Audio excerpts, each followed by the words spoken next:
How about if I just start at the beginning? you could be honest. Because you know what? They have the sweat equity that went into that memory that they're making with their friends and family. And that's what's important with us. And that's what the I Am Real World's about. Well, that's a great question. You know, one of the best things about a spring food plot is you get a second chance if it fails. Chasing Giants with Don Higgins, brought to you by buyafarm.com, your source for farm, recreational properties, rural homes, and more. By tapping into Don's years of experience, dedication, and commitment, Chasing Giants focuses on the techniques, strategies, and dedication needed to harvest one of God's most amazing creations, world-class whitetails. Now, here is Don and co-host Terry Peer. Well, welcome everyone to Chasing Giants, episode 34. It is October 22nd. Don's on the line, and I just thought about this while the intro was playing, Don. We've now been on the air for a little over a year. Yep, we started right before season last year. So, and this is episode 34. We want to really show our appreciation for all the listeners. This thing is continued to grow, and it's grown a lot simultaneously with your new YouTube channel that's out, and just getting a ton of positive feedback from everybody. So we appreciate that. Yeah, for sure. I think I probably had more comments, either text to me or social media message to me or whatever after that last podcast that we've ever had on a single episode. And it was all due to that segment at the very end where, we talked about our faith a little bit and give the listeners something to think about in their tree stands this fall.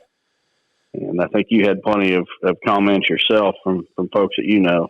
Yeah, I mean, it's this is about hunting, but neither one of us are going to shy away from, our desire to share the news of Jesus. And, if somebody doesn't want to listen to it, that's fine. But I'm not going to, for the sake of losing a listener, not be able to or be scared, I guess is the right term. I'm not going to be scared to talk about it for the sake of, someone being offended. They can just skip on to the next segment if that's what they want to do.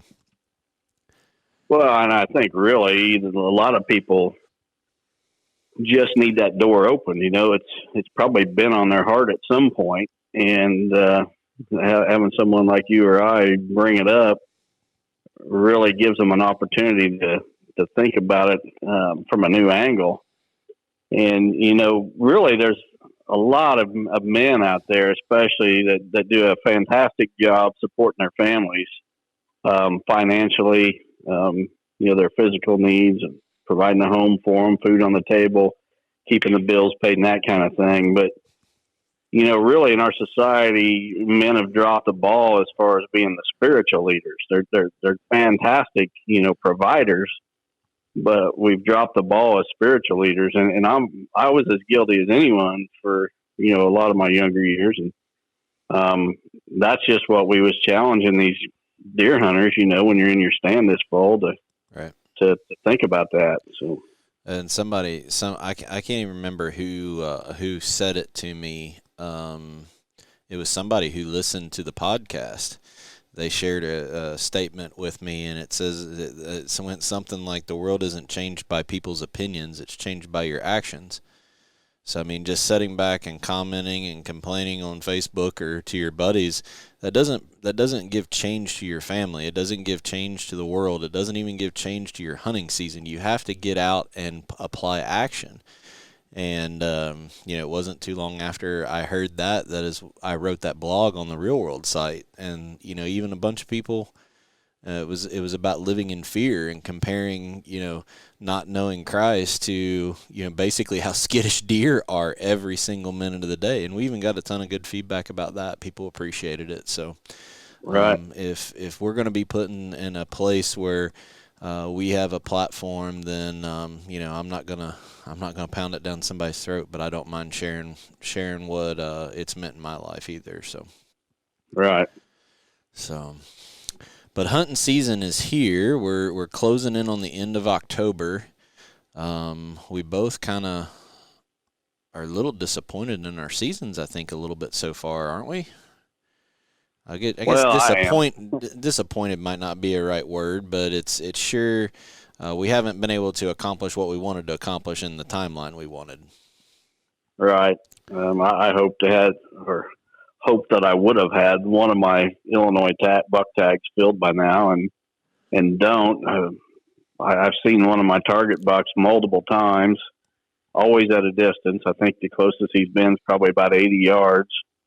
But he's there and he's showing himself. I'm just a little bit out of position. So, October started with very good buck movement.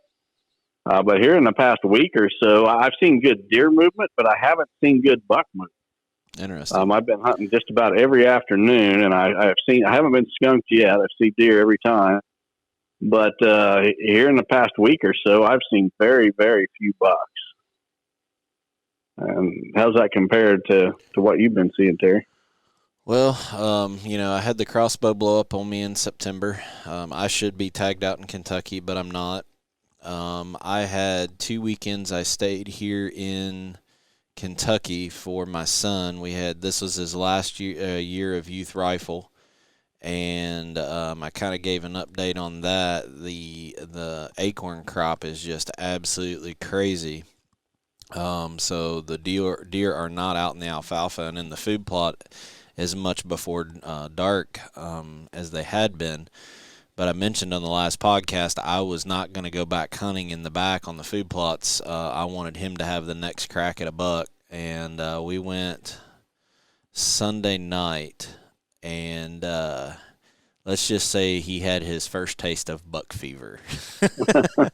So we were using Thompson Center Encore muzzleloader. He has shot it before. He can handle the gun. Had a good rest, but he saw the size of the buck that came out and was in the field at just under 100 yards, and it was bouncing pretty good. So he squeezed it off, and it's that part of that journey and him learning. But when he shot, I was looking out another hole in the blind, and of course the smoke flew. I could still see, and I saw the dirt pile. It looked like a hand grenade, and he blew up. Past the deer. He shot right over it. And but it was still a great learning opportunity for a young hunter because he couldn't obviously see whether he hit the deer or not, but he saw the deer run. So that deer ran 65, 70 yards to get to the closest cover. So we talked about what he saw, of that deer running. Was he hunched up? Was he leaping and, bounding? Was his tail up? And we got to talk about all that. So, you got to take what positive you can get out of it with a young hunter. I would have loved to walked up on that deer laying there in the alfalfa and taken a couple pictures of him before dark. But, at the end of the day, we have to make the best out of it. And he knows to breathe a little bit more and relax a little bit more. And, but you also got to learn the other side of it too. So, it's just a process for him. But, you get this experience a lot too when you take other hunters hunting. There's just this added pressure. I feel more pressure when I take other people or my son hunting because I want to get them that opportunity, right? I feel, and he got his opportunity, so I'm back hunting for a little bit now. You did your part. Yeah, so he's still gonna. I'm confident he's gonna get a buck this year. Even if I bring him up to Illinois and hunt for a little bit. He'll have another crack at it. I'm confident. So it was a good learning experience for him. But he's a good one. I've talked about the specific buck a couple times. He's a really, really tall 10-pointer. I passed him I believe opening weekend of archery season, but he's high 40s if he didn't go 150. I know you've seen pictures of him before. So but been a great buck if he would have got him, but we just got to learn from it and move on. Yep. Good experience. He'll never forget it. All right. But as far as buck movement, my cell cameras, they're pretty much everything's after dark that I'm getting. I'm getting few pictures in daylight, but I have not seen the movement. Now, of course, the ag fields have been picked. Acorns are down. So, there's a lot of factors there, but I'm right there with you both in Kentucky and Kentucky and Illinois. I have not seen the activity that I was seeing early in the month. Mm-hmm. Well, we are getting a cold front come through tomorrow afternoon. So, maybe that'll get things fired up a little bit, but we're not too far from November either. So yeah, things are going to get froggy here. Things are going to get froggy really, really quick. For sure.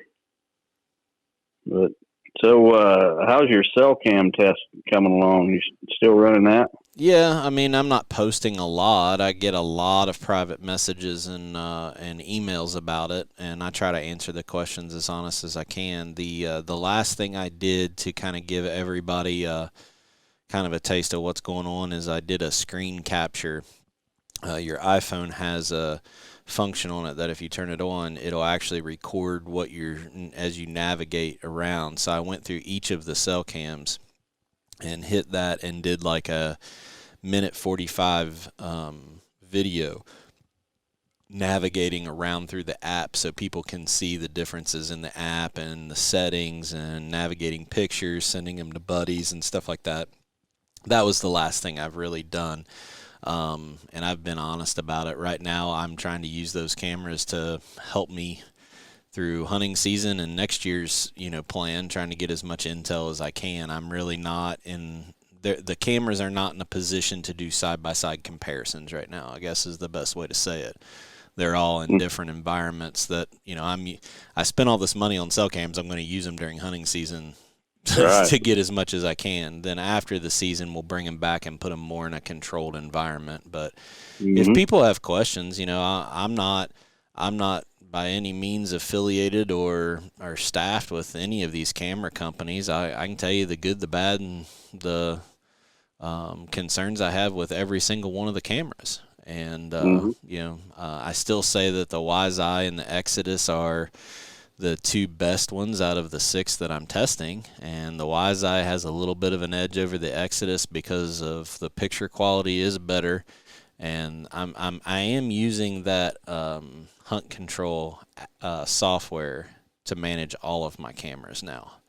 I don't know that I told you that, but even when I'm here in Kentucky and I have that SD card with 4,200 pictures on a feeder, I can upload those and it'll do species recognition and take all the turkeys out, and then I can filter the pictures to only have buck pictures in it. So instead of looking at 4,000 pictures, I'm doing it in a tenth of the time. Yep. So, but that's really it on the cameras. There's not really a lot to report. But if people have questions, just reach out to me. I'd be happy to help you. And those videos you're talking about they're on your Facebook page, right? Yeah, Facebook and Instagram, so people can go look at those. So just scroll back, and it's just nice because it gives none of these companies' marketing material actually walks you through the app and shows you what it can and can't do. They just put a big buck on the package and say we're the best camera. There's no substance to it, so it helps understand it a little bit more. Yep. So. Have you figured out when you're going to start? Speaking of Facebook, have you figured out when you're going to start your actual rut report post? I mean, you're hunting every day basically, but you're not really making a true rut report post. When are you going to be starting that on your Facebook page? I'll probably start at about Halloween or so. Okay. Maybe the last couple of days of October, and I actually, Steve Shields just designed a new logo for the Rut Report. So some of the photos I'm going to be sharing, I can put the Rut Report logo on it. And, the funny thing is I started that Rut Report 2 falls ago. This will be the 3rd season. And when I did that, to my knowledge, there was no Rut Report out there. And now I just keep seeing more and more and more Rut Reports from different groups. So I guess it was a good idea. Yeah, just have to call mine the original Rut Report. Yeah, there you go. The original Rut Report with Don. Speaking of the rut, you uploaded a new video on Higgins Outdoors Chasing Giants YouTube channel today that, I'll call it like it is. There's going to be a bunch of people that say, aha, that makes sense. And then there's going to be a lot of people that's going to argue till they're blue in the face on what you talked about. So why don't you tease that for everybody a little bit? Because I don't think you at the end said that you think you're going to make people mad. I don't know that people's going to get mad, but I think there's going to be a lot of people that have a difference of opinion than you have on it, though. Well, and I've already seen that, it's this video just uploaded today. I forget in the first 3 hours, it's had more views than any of my videos have yet. But I think the one thing that people are going to probably pick apart the most, and what it was rut myths. And I think there was 4 different rut myths that basically misconceptions of people about the rut. Exactly. Yep. And I just tried to, based on my experience, and this is not based on something I read in a magazine or I read on the internet or I heard somebody say. It's all based on my experience over 40-some years in the whitetail woods, as well as 25 years with a captive herd. Right. I think the one rut myth that people are going to have the hardest time accepting is the idea of new bucks moving in to your area during the rut. And my position is that, and I just don't see new bucks moving in. The bucks that I see during the rut, I've got their picture before. And I don't know if I'm more efficient at getting every buck's picture than other hunters or what, but those deer are there. And there's also that fall shift in range, when the bucks, the bachelor groups break up and such, those bucks shift to new areas.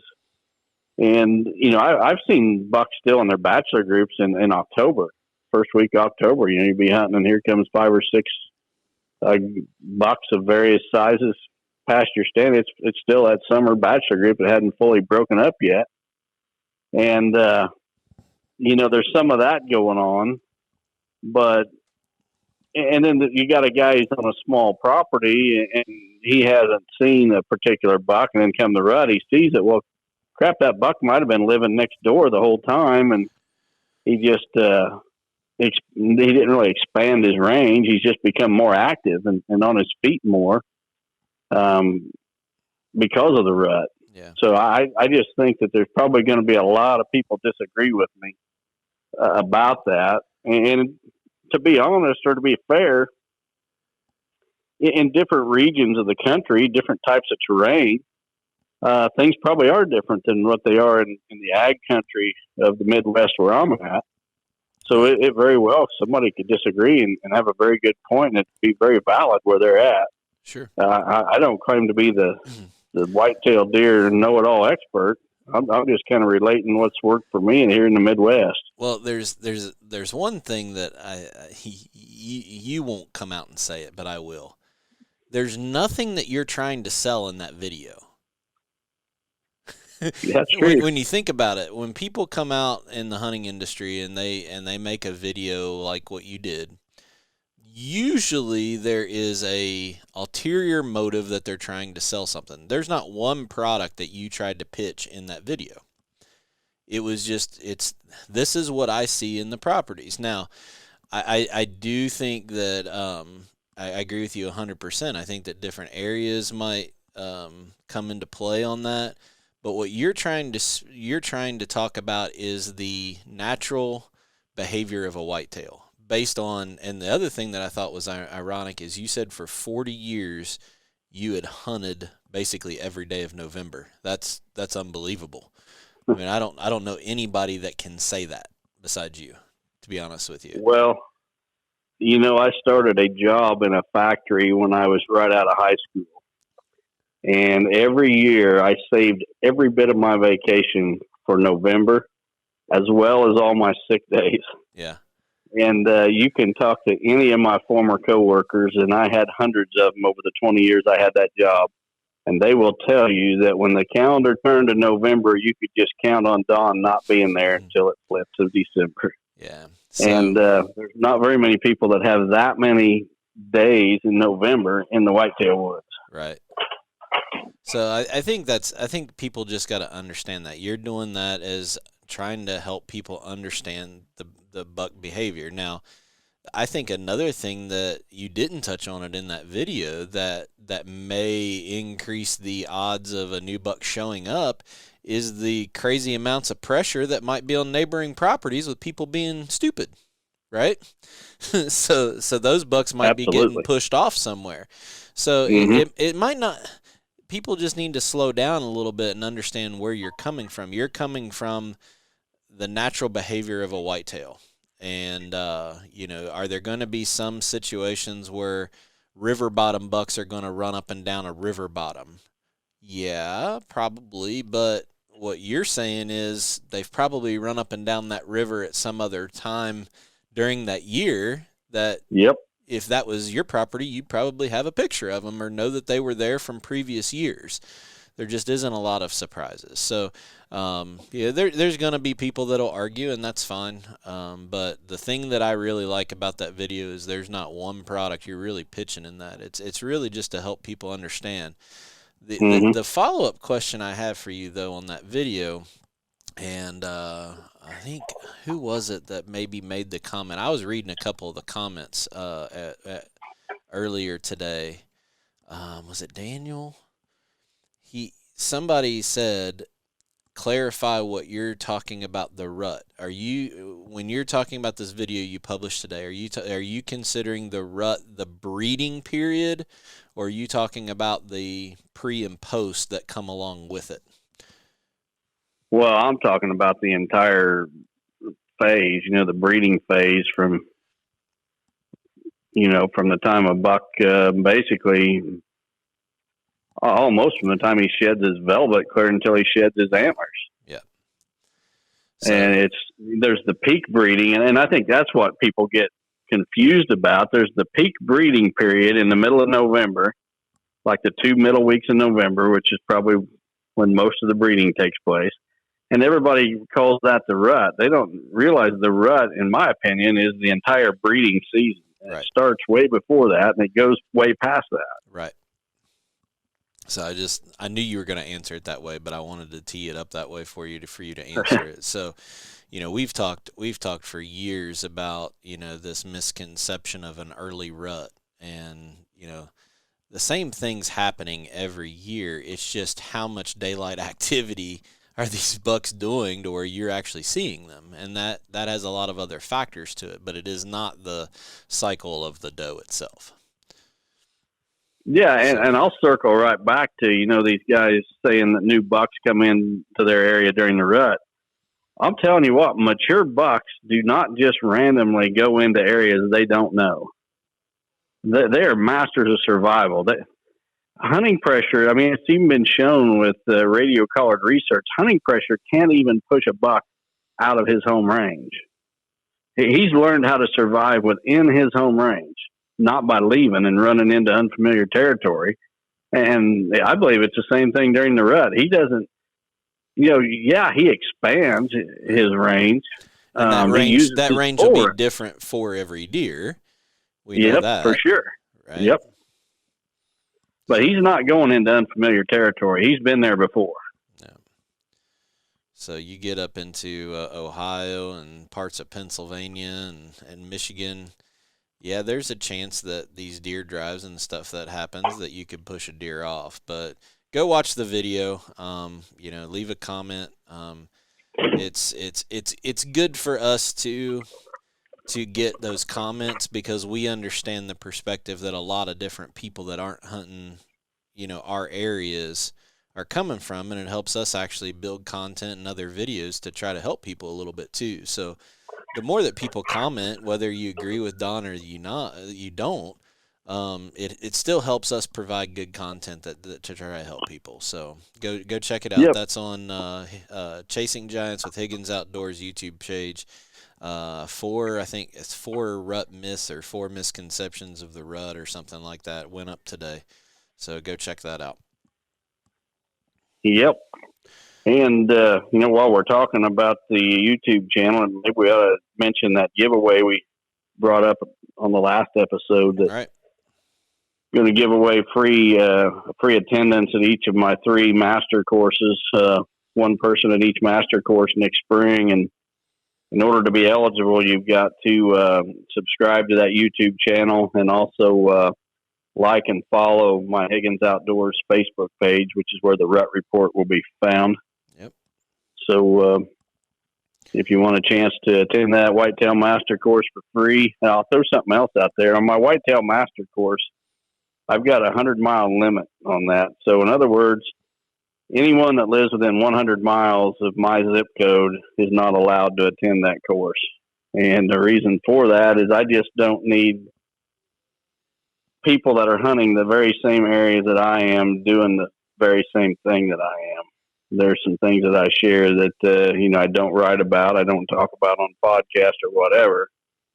But if somebody's paying to come to that class, I feel I owe it to just totally open up and give them their money's worth. And so that's why from day one, there's been a 100-mile limit, or I guess locked out area. I don't know what you would refer to it as, but on this giveaway, if you live within 100 miles and your name's drawn, hey, guess what? You get to come. So that rule doesn't apply for the giveaway. Well, you made an analogy years ago that you got to look at the property as your farm that you're managing is like one square on a checkerboard. And you need to, instead of just having 2 colors on that checkerboard, you need your square to be completely different than anything around it to attract those deer there. So what you see in that master course is it's not just seeing and implementing what we talk about on the podcast in person. That does help, I'll be honest with you. Seeing it and you saying, this is why this tree is the perfect stand site, and a tree 12 yards away will get you busted every time. Seeing that in person with understanding the wind and walking through it out in the field, yeah, it makes a lot of sense. But actually getting the full story of how you're making your property, that square on your checkerboard, different from all those other properties around it, I think that's really part of the secret sauce in developing that property. So by attending, you get to really see that and get the full scoop on it. So you get to basically hang out with me and Don for 2 days too. So it's turned. Well, that's worth something, isn't it? It's turned into like a 2-day event. People come in the night before, and we have a good time the night prior, and then we start early the next morning and go to at least 2 properties. So it's a good time. Yeah, and we had to cancel the second course this past spring due to COVID, and it was full anyway. And then it's a growing deal. So next spring there'll be 3 courses. And then what does this normally cost? Are you okay with sharing that on the air right now so people understand what the giveaway is really for? I mean, yeah, each student that comes to this pays $1,500 to attend the course. If I do give a discount for any of my consulting clients, someone that I've done consulting for in the past, I do give them a discount. And here's the thing also that I'm going to allow to happen with this giveaway. If someone wants to share this with a friend and they each pay half price, I'm going to allow them to bring a friend. Because, somebody may win this from, who knows, Pennsylvania or California maybe. They may not want to travel that far by themselves, so I'm going to give them an opportunity to bring their friend along, and then they can each get it for half price, or they can make their buddy pay for it full price if they want, but right. At least that's an option that I'm going to allow them to have. Well, that's a good idea, because a lot of guys like to bring the buddies to it. It's a boys' weekend away. But yeah, the master course, it's a good time. I've done it with you since the first one, and I even still learn stuff every time. So there's a lot of interaction, a lot of one-on-one time that we have. Usually we have some giveaway stuff even at that. I know Frank Archie from Lone Wolf has been there and given away free tree stands, and we've done some pretty cool stuff. So make sure that you subscribe to Chasing Giants with Higgins Outdoors YouTube channel, and then the Higgins Outdoors Facebook page, because when we release this contest, if we're going to double check that, and You got to be subscribed to both to win. Yep. All right. Hey, probably the comment that I get the most from people that attended that course is what they like the most is because we give everybody a survey at the end of the course. I tell them to take it home, mail it in, and critique me hard. I mean, I want to provide the best course that I can. So if there's anything they was unhappy with, any suggestions they got, send that survey back. But the one comment that I get the most, what people like the most, is going to see those exact stand sites and me explaining how I play the wind and what the bucks are doing to use the wind at each one of those locations. And we look at about a dozen different stand sites, and there's been some giants killed from those stands and blinds, 200 incher even. Yep. So lots of booners. So we're looking at stand sites that are proven. This is not just somebody trying to sell you unproven ideas. We're going right to the very tree where booners were shot. Yeah, and when we're walking around the farm, usually I'm in the front, you're in the back, or you're in the front and I'm in the back, and we're walking around, and the group is it's still a good many people, but there's still a lot of one-on-one conversations, and all the time they're hearing, oh, I never thought of that. I could implement that little piece to this area of my property and completely change it or hunt it completely different. So seeing it in person is pretty cool. So make sure you go out and check that out. You got anything else before we move on to the biofarm.com property of the week? No, I was just going to throw out there, they can go to the HigginsOutdoors.com, my website, and there's a page there about the master course, so they can see a video and more information about it if they're interested. All right. Well, we're going to circle back at the end of the episode tonight with what we got planned for hunting here the next couple weeks. But let's move on to the biofarm.com property of the week. Biofarm.com is your source for farm, recreational properties, rural homes, and more. Now, here is Don Higgins with this week's featured property. All right. We try to mix up these properties to bring you a little bit of everything. And this week's property is a big one. It's 475 acres. It's in southern Illinois, Pope County. It's a grain and cattle farm. Although I think the cattle have been taken off of the farm. I did see the farm this spring, and I didn't see any cattle on it. It's mostly tillable. There's like 382 acres out of the 475 is tillable. So there's about 100 acres, a little less than 100 that is wooded draws and things like that. If you would happen to want to put cattle on it, there's still good fences there. But it would be also a good crop farm, or a hunting farm that would bring you a lot of income.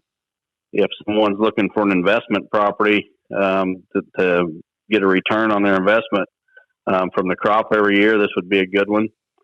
Currently, there's 2 different hunting leases on the farm. It's big enough that I guess it's split up into 2 different leases, and those leases are bringing in excess of $10,000 a year.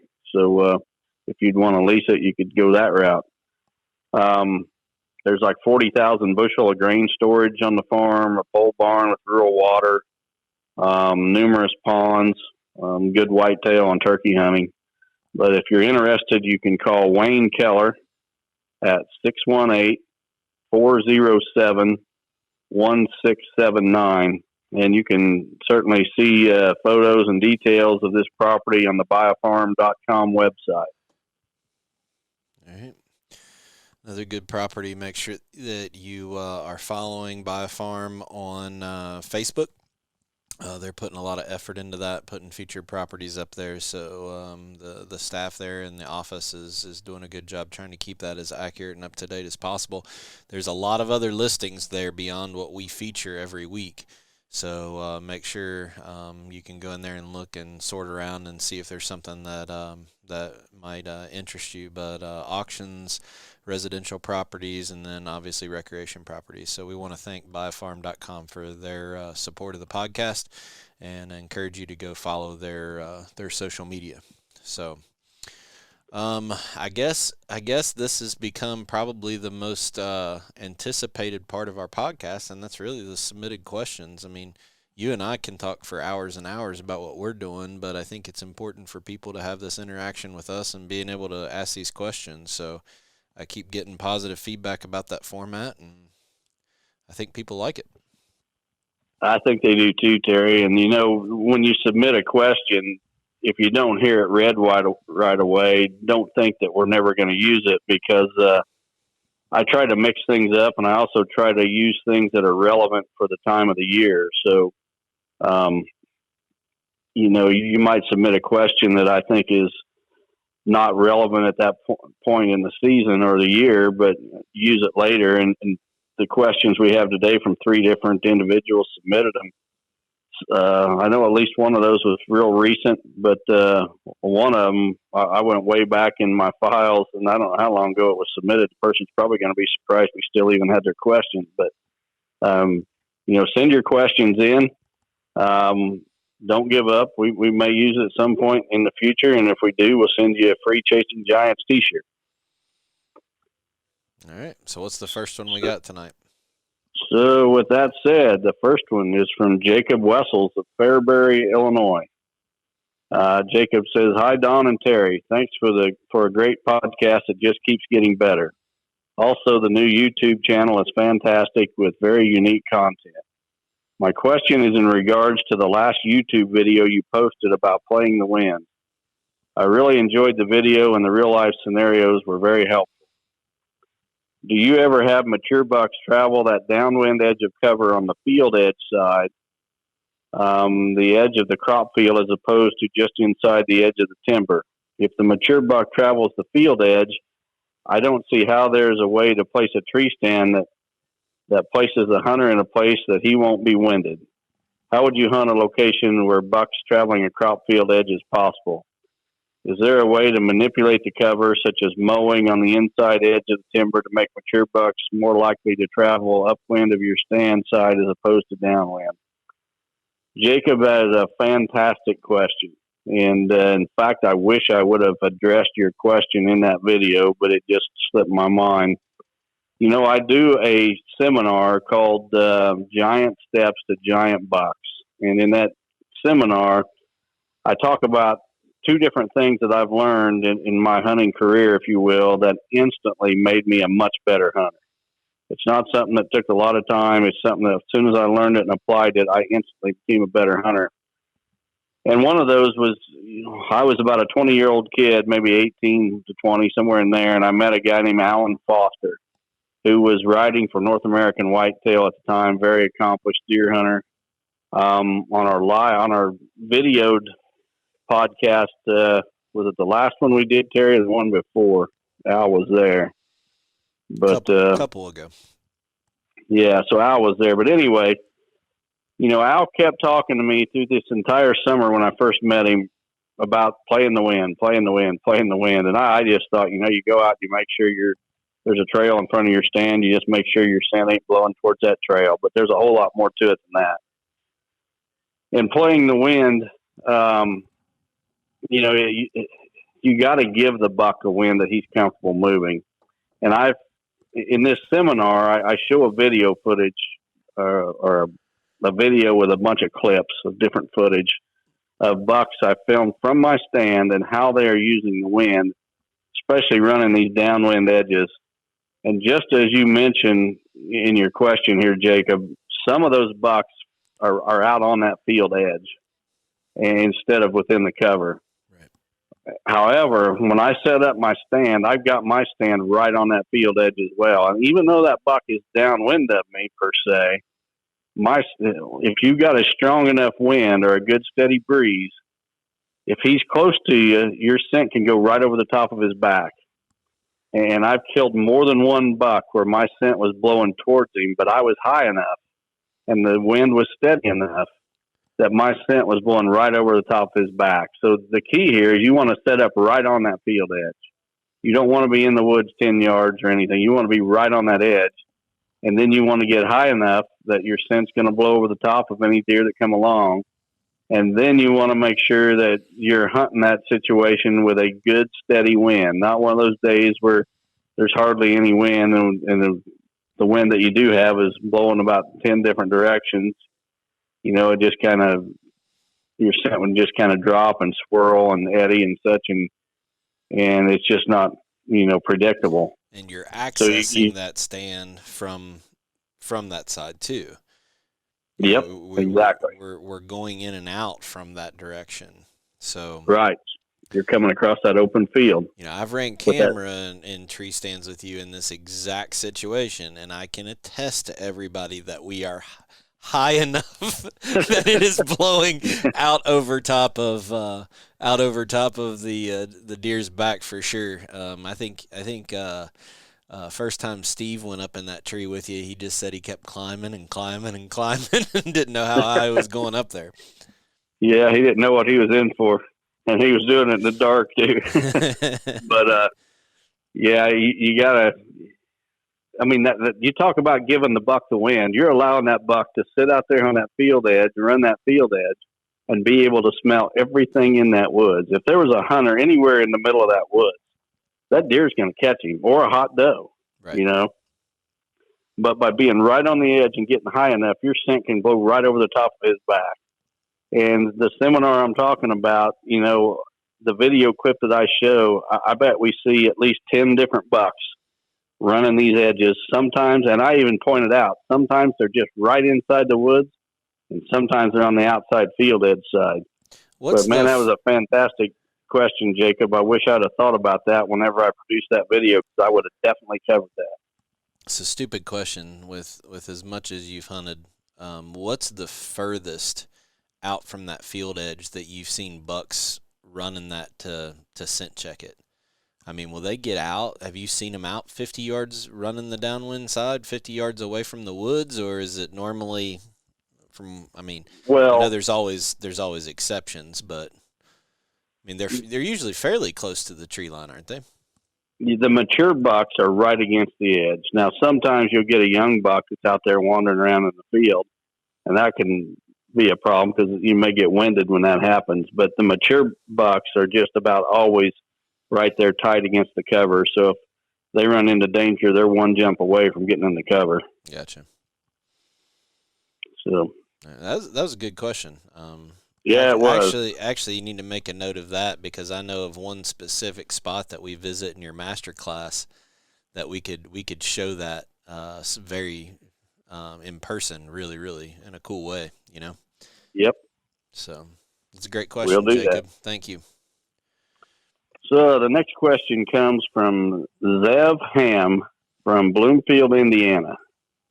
And Zev says, how do you get to a stand on a piece of property that the timber is on the east side of the property, and our most common wind is some sort of west wind? You don't have access to get to the east side because you don't have permission from the neighbor to access you on the east side. Another good question, but you're probably not going to like the answer, Zev. Some properties you just can't hunt with the common wind directions. The property you just described sets up fantastic for an east wind. And basically, I think a big mistake a lot of deer hunters make is they try to force the issue on properties. They're trying to play the wind, but in order to get in position to play the wind, they do not have good access to get there, and they just destroy their chances before they ever climb up into their tree. So you've got to take what the property gives you in regards to wind direction for the best stands on that property. And the property you just described, those very common west winds or winds are probably not going to work. So set up for those more rare east winds. And I'll throw something out. One of my favorite winds is an east wind, because just the way my property's set up, I need an east wind, but also just about every time you get an east wind, it comes with some sort of weather front. And that weather front, stirs up deer activity. And then if you've got the good east wind stand, you're set. So don't give up just because it requires an east wind stand, because when you do get those east winds, a lot of times the deer are on their feet. Well, it changes your mentality to go back to what we've talked about as discipline. And that's where we've talked about, when you say that you've hunted every day for the month of November for 40 years, it's because whether it's a 100-acre piece of property or a 5-acre piece of property, you have different properties or different spots that you can hunt with different winds.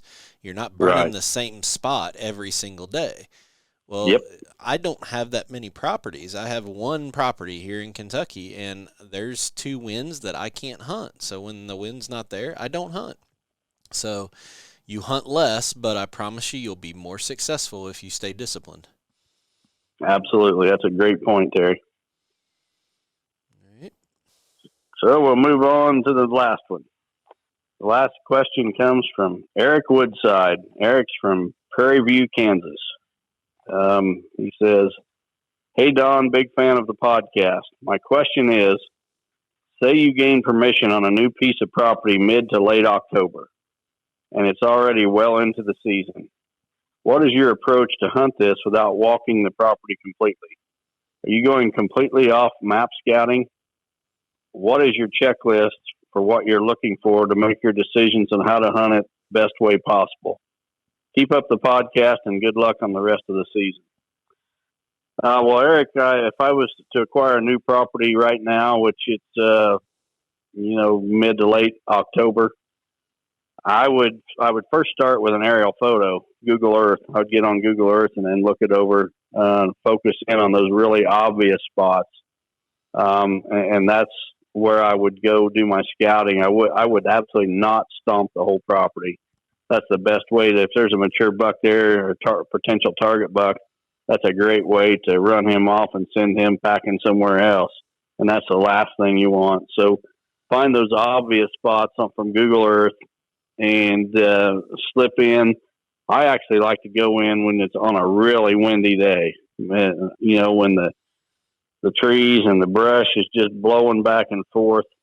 Those deer are laying tight, and you can get away with a lot. I mean, I still want to watch the wind. I don't want my scent blowing into what I think is the thickest cover or anything like that. But pick a day like that to go in and look things over. And I also look at things from a long-term approach. I don't, if I get permission for a new property, I don't feel like I have to kill a buck that year. But so I'll set my stands back and be conservative and observe, thinking that, my goal is that next year when things roll around, my stands are all going to be set in the exact trees they need to be in. But the first year is kind of a learning year. And that's probably not what you want to hear, not what a lot of deer hunters want to hear. But just like Terry talked about with discipline, sometimes you need to sit back and observe and see exactly what you're looking at and what you're working with, instead of rushing in and trying to find the very best spot for your tree stand. And, a good example, I can't even think of a better example. The biggest buck I ever shot, 214 incher back in 2004. I got permission for this property in the middle of November. Just kind of a freak incident, that led me to gain permission to this property. But I knew there was a giant on it because I was hunting the property right next door. And I'd already laid eyes on this 214-inch buck. And I knew he was running on this other property. And things just fell into place where I got permission for this property. And the day I got permission, I go in there with a stand on my back, and midday I was going to hang the stand and hunt for the rest of the day. And I'll tell you, I actually just got permission the afternoon before, and I came back the next day. And I spent a sleepless night thinking about how I was going to approach that property. And I knew I was going to take a stand in with me with my bow and midday and hang it somewhere, but did I want to stomp that entire property up to find the very best tree to get that stand in? Or did I want to just hang that stand back on the edge in a good spot where I thought I had a chance at a good deer and leave it and observe? And that's exactly what I did. I put it in the inside corner of a field. And that inside corners are just almost always a fantastic spot for a stand anyway. So that inside corner was the first thing I came to as I walked across the open field to this woods. So I just hung a stand there. And, that first evening I did not see a deer. But on my second hunt there, I killed that 214-inch buck that I was after. And I think in season you can definitely get too aggressive. So my advice is to be conservative, stay back on the edges, use that Google Earth image before you ever go in to have an idea of the spot you want to look at, and play it that way. I think people use the excuse that it's last minute or crunch time is on and I might not be able to punt the property next year to basically, be too aggressive. And sometimes you just have to be aggressive. I get it. But I think it's just an excuse sometimes for people to, not show the patience that they need. I will tell you, and this isn't necessarily because they're a sponsor to the podcast, but I do think that this is where having invested in a really good, lightweight, quiet tree stand like a Lone Wolf really pays benefit. Because, if you wouldn't have killed your 214 on the second night, you might have had to make an adjustment of where that, it's more of a strategy. You work your way in. And right. I think about, my hunting partner, Patrick Simpson, that killed Curly last year. I hung that stand for him. He wasn't up there yet. I was up there with you a day before. I think I hung it on Halloween night, and he killed that deer, I believe, November 1st. But it was one of those days like you were talking about to scout. It was really, really windy. I think it was blowing snow, and was able to slip in there. And that buck could have been bedded 60, 70 yards from me when I hung that stand for him. And then he goes in there the next morning and kills him. So I think that there is some equipment that you can invest in that does pay benefit to that type of approach. That I will mention. I think that having a real quiet setup stand that you can slip in there and then adjust as you go is part of the strategy you might want to think of too. Well, and also a good set of optics where you can sit back and I know in the past I've got permission on properties and I've just looked for the best vantage point. Mm-hmm. A tree, maybe it's out by itself. Everybody would think observation stand up. Stand there, yeah. An observation stand, that's exactly right. And just glass as much of the farm as you can. So, it's a great question. I think that, there's going to be different factors that play into it. But if I'm getting access to hunt late October, I'm not going to push it too far. But if there's no food on the property either, then I might not have any much attraction in late season either. So there's a lot of other factors that need to be taken care of, but you're probably listening to two of the most conservative deer hunters that are targeting mature bucks out there. Both of us will go after it a very cautious way. So, well, deer hunting for me is a lifestyle. I'm doing it every single day of the year somehow. Something I'm doing is tied to my deer hunting. So when I get permission for a new property, I don't feel that I need to cash in that season. Right. It's a long-term investment for me. So I want to make sure that down the road, I'm in the best position I can be in to succeed. But it's going to take a little bit of work on my part and some time to figure out just where that's at. Right. So, if you got 3 days to hunt the entire season, it might be a little bit different. So. Yep, for sure. So, but you're always going to get, people ask these questions, you're always going to get a very conservative answer from the two of us. Yeah, no doubt about it. So, well, speaking of that, we're in that late October range. You got a cold front coming in. I got a possibility of heading to Illinois depending on that cold front. So what's kind of your game plan here?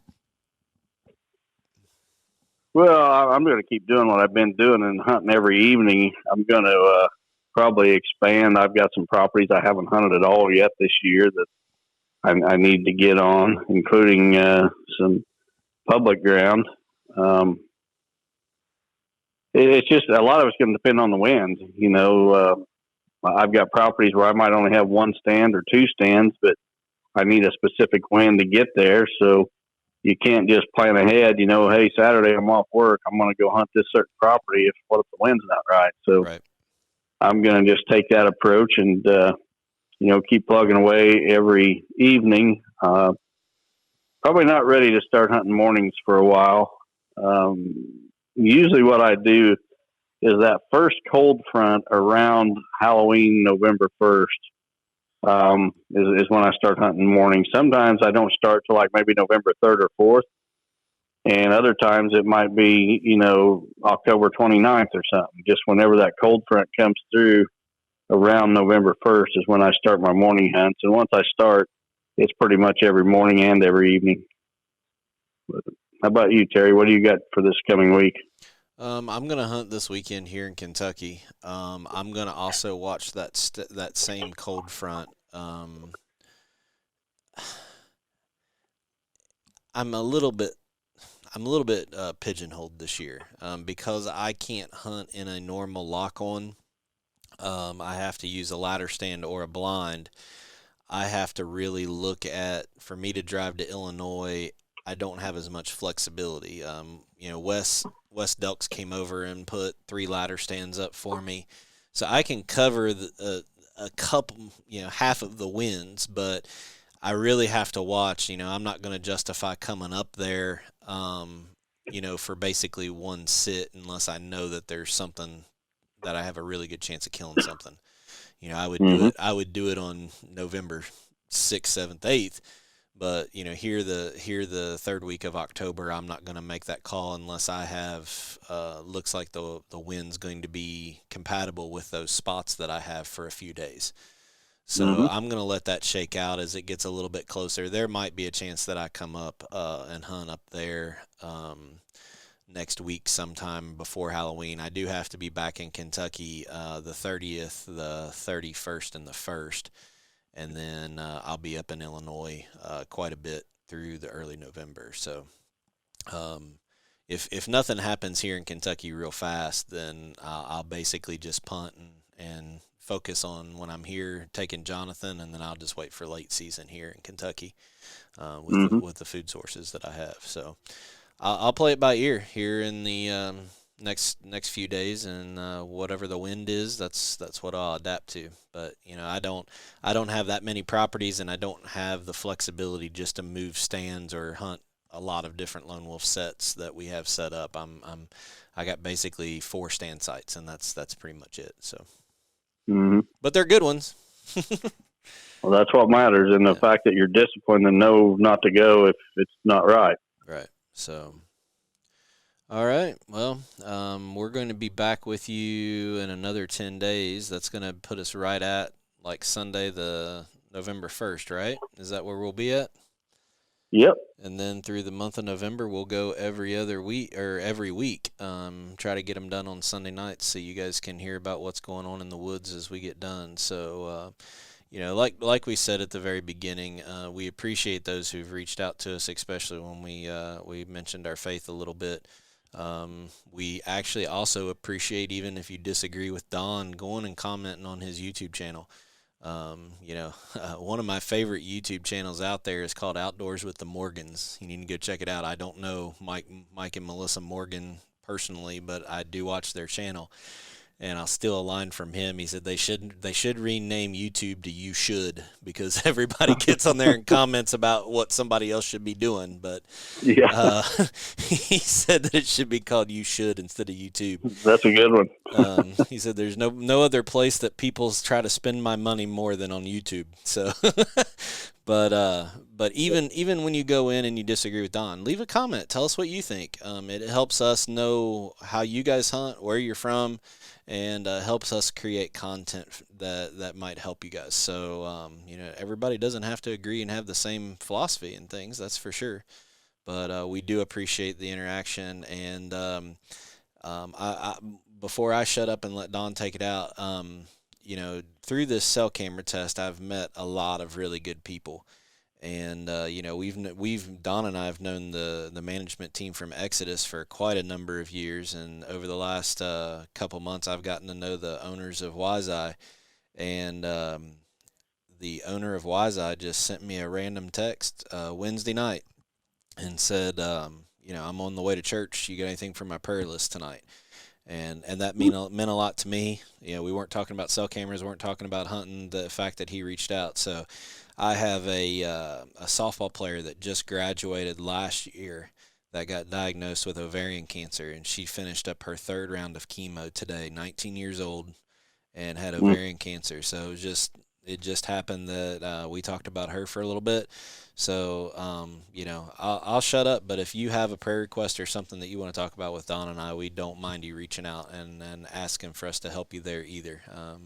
We are not going to hide our faith and what we believe in. So we thank everybody for their support and let us know if we can pray for you for anything. Outside of that, Don, you can take us out.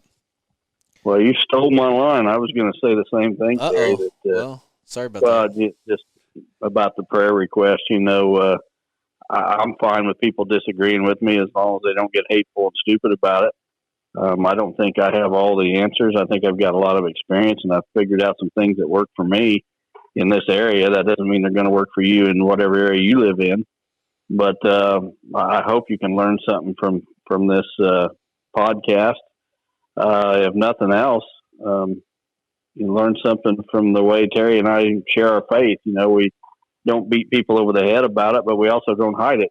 And if you've got a prayer request, we'd be glad to pray for you. So just send us a text or an email, message on the Chasing Giants page or whatever, and we'll add you to our prayer list.